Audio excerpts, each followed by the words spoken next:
We go down to Roch Kubatko, who's in Sarasota.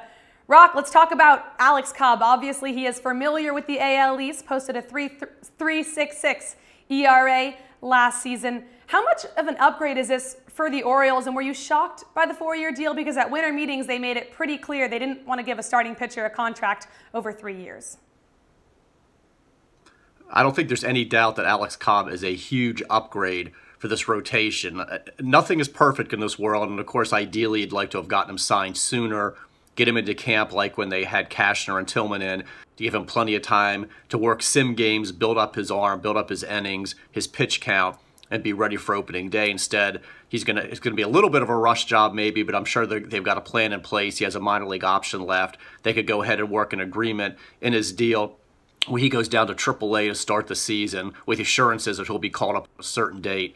He can stay back for extended spring training. There's some things they can do to get him innings. I'm sure he's been throwing back home, but it's not the same as facing actual hitters.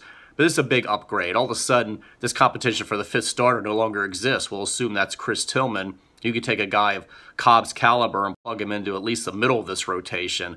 This is a big upgrade, let's face it, over Baldo Jimenez, Jeremy Hellickson, Wade Miley, what they had last year. Does it make them the favorites in the American League East? Probably not. But it makes that rotation much better than the one that posted that 5.70 ERA.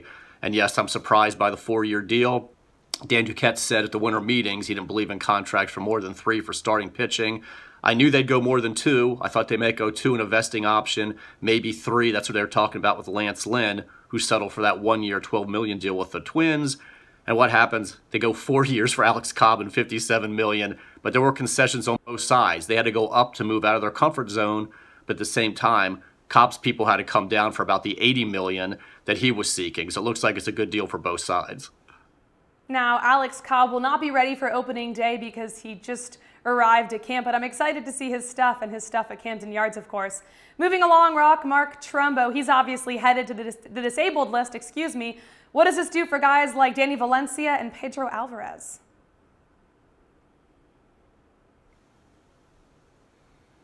Yeah, there's no doubt Mark Trumbo's heading to the 10-day disabled list. We were told this kind of quad injury, it's a grade 2 strain, is a minimum 3 to 4 weeks. So when I ran that timeline past Mark, after he'd gotten the MRI, he said it's going to be at least that long. So he didn't sound very optimistic about a speedy recovery. And that's fine because that's not an injury you can rush or it's going to be a chronic thing all season. In the meantime, yes, this definitely enhances the chances of Pedro Alvarez and Danny Valencia going north with the team, especially Alvarez now. I didn't think he had any shot at all. Now he's a fit. He's a left-handed portion of a platoon at DH, and this is the reason why you bring back Pedro Alvarez. He is a what-if guy. Well, what if Mark Trumbo gets hurt? And that's exactly what happened, and that's why Pedro Alvarez should be going north with the Orioles. Valencia had a pretty good shot anyways, a utility-type guy, but I would think now he gives you the right-handed side of that platoon. Plus, he can play the corner infield, corner outfield spots. He mashes left-handed pitching, so it kind of makes sense to carry him as well. Not a guarantee, but I think his chances also improve because of this injury.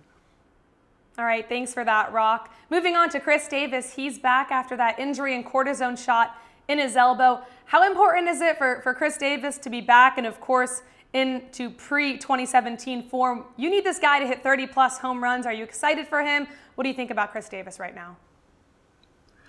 I know the cynical fans make jokes about, well, they're better off if Chris Davis isn't healthy because he's been so bad the last 2 seasons, $161 million flushed down the toilet, etc. So keep him on the disabled list, whatever.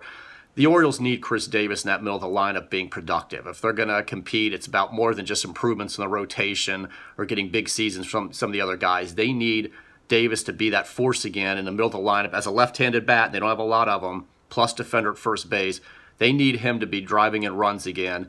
He may not ever hit 50 home runs again, but they need him to be better than that guy who's hitting 215. And the strikeouts are going to be there, but he knows he's a better hitter than what he's shown.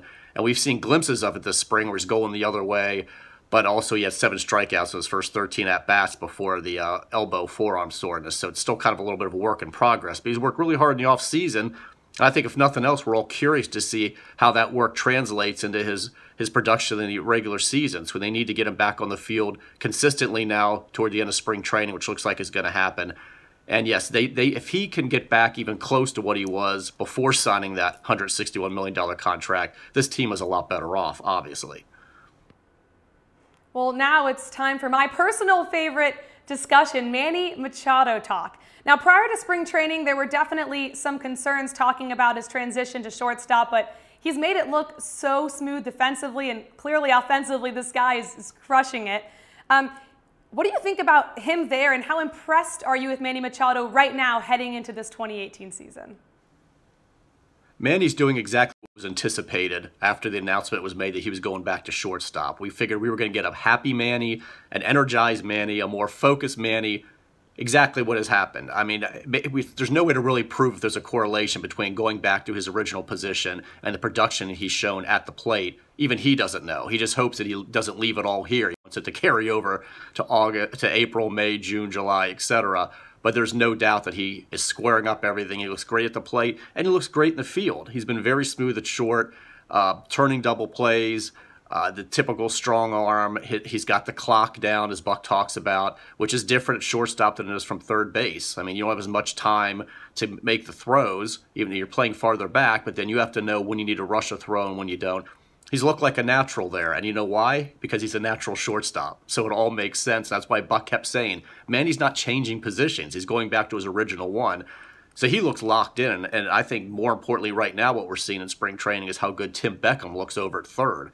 It wouldn't really be good news that, oh, Manny looks great at short if Beckham was a total disaster at the hot corner, and he hasn't been. He's also adjusted his clock, which, again, is different over at third.